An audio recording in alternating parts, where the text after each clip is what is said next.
Há exatamente um século, o Brasil era um lugar profundamente diferente do que conhecemos hoje. Em 1925, o país era um imenso cenário de contrastes. De um lado, o charme e a elegância que tentavam imitar a Europa. Do outro, uma realidade dura enfrentada pela maioria da população. A capital federal era Rio de Janeiro, uma cidade que exalava sofisticação nas revistas e fotografias da época. Os cariocas, frequentemente retratados como refinados e cultos, ostentavam roupas alinhadas e sorrisos confiantes nas publicações populares. Porém, bastava um olhar mais atento para perceber que por trás das poses elegantes havia uma sociedade desigual e cheia de desafios. O presidente do Palácio do Catete, em 1925, era Arthur Bernardes, um político e advogado que enfrentou inúmeras tensões internas. Durante seu mandato, seu governo lidava com protestos armados, greves operárias. Para se ter ideia da situação social, mais de 65% dos brasileiros adultos eram incapazes de ler ou escrever. Muitos sequer sabiam soletrar o próprio nome, e para fazer cálculos simples, como subtrair ou dividir, por exemplo, usavam dedos ou pedras improvisadas no chão de terra batida. Esse cenário impulsionou movimentos exigindo educação pública para todos e uma estrutura de ensino mais organizada. As escolas da época eram verdadeiros espelhos da sociedade desigual. No Rio de Janeiro e em São Paulo, era comum que as turmas fossem separadas por gênero, com métodos de ensino extremamente rígidos. O uso de palmatória, uma tábua de madeira pesada, era uma prática comum para punir alunos indisciplinados, reforçando uma cultura de obediência cega. Cada instituição seguia suas próprias normas, pois ainda não havia um sistema nacional de ensino padronizado.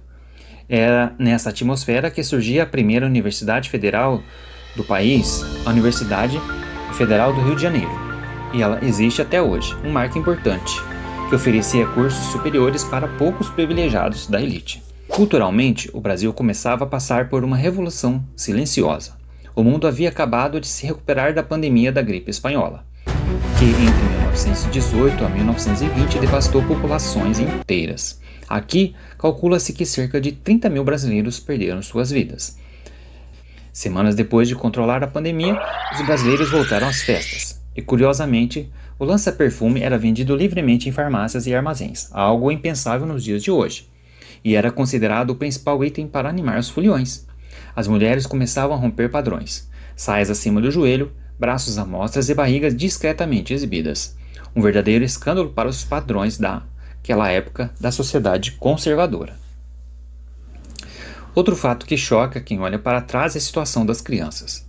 Em 1925 era absolutamente comum os menores de apenas 10 anos estivessem trabalhando em fábricas, oficinas ou como vendedores ambulantes. E pior, qualquer criança acima de 8 anos poderia ser julgada e condenada como um adulto no tribunal. Isso só começou a mudar em 1928, quando foi criado o primeiro estatuto que protegia os menores de idade, estabelecendo que até os 17 anos eles seriam tratados de forma diferenciada pela justiça. Mesmo assim, o trabalho infantil persistira por muitas décadas. Enquanto isso, no cenário artístico surgiu uma explosão de criatividade. A Semana da Arte Moderna trouxe mudanças. Escritores, pintores e músicos começaram a olhar para a própria terra em vez de copiar cegamente os modelos europeus. Temas mais sensíveis, como a vida nas favelas, a cultura indígena, começaram a aparecer nas páginas dos livros e nas letras das músicas. Era o despertar de uma identidade brasileira genuína. Os avanços tecnológicos também começaram a deixar suas marcas. Os primeiros automóveis movidos a gasolina chegavam às cidades, substituindo as velhas carroças e bondes puxados a cavalos. A Ford inaugurou sua linha de montagem em São Paulo em 1920. E o lendário modelo T, apelidado de Ford Caipira, virou um símbolo de status para quem podia pagar. No mesmo ritmo, surgia a primeira rodovia pavimentada, ligando o Rio de Janeiro a Petrópolis, uma obra revolucionária para a época. Entretanto, a maioria da população ainda vivia no campo, trabalhando na agricultura de forma quase artesanal. Muitos trabalhadores, principalmente negros e imigrantes pobres, eram submetidos a jornadas exaustivas por salários miseráveis. Embora oficialmente o trabalho escravo tivesse sido abolido décadas antes, na prática as condições em muitas fazendas beiravam a exploração extrema. E quem soubesse ler e escrever encontrava oportunidades promissoras. Profissões como datilógrafo, contador e operador de telégrafo eram altamente valorizadas e garantiam uma vida mais confortável. O acesso à informação era basicamente feito por meio de jornais impressos, revistas ilustradas, já que o rádio ainda era um luxo para poucos privilegiados.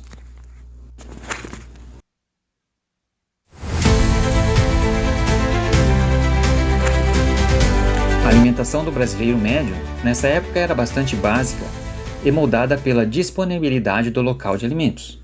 O famoso prato de arroz com feijão já era um clássico nas refeições, complementado por legumes, hortaliças e carnes consumidas com moderação, geralmente apenas uma vez ao dia, devido ao custo elevado.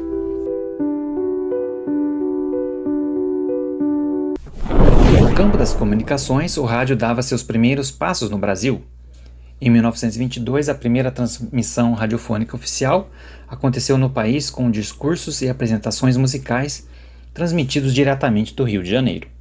Contudo, possuir um aparelho de rádio em casa era um verdadeiro símbolo de status, reservado a famílias de alta renda.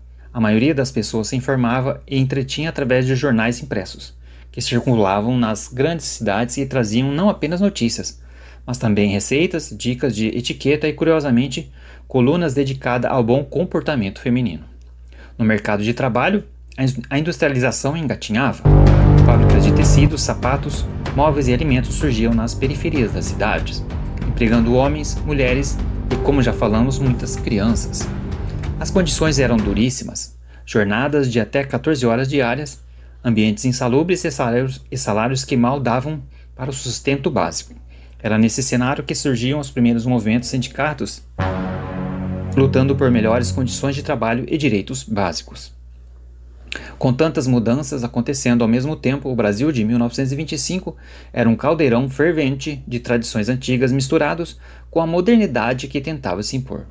Se você está curtindo essa viagem no tempo, já aproveita para se inscrever no canal. Aqui falamos sobre conteúdos para quem ama história, trazendo memórias do que nos tornamos hoje.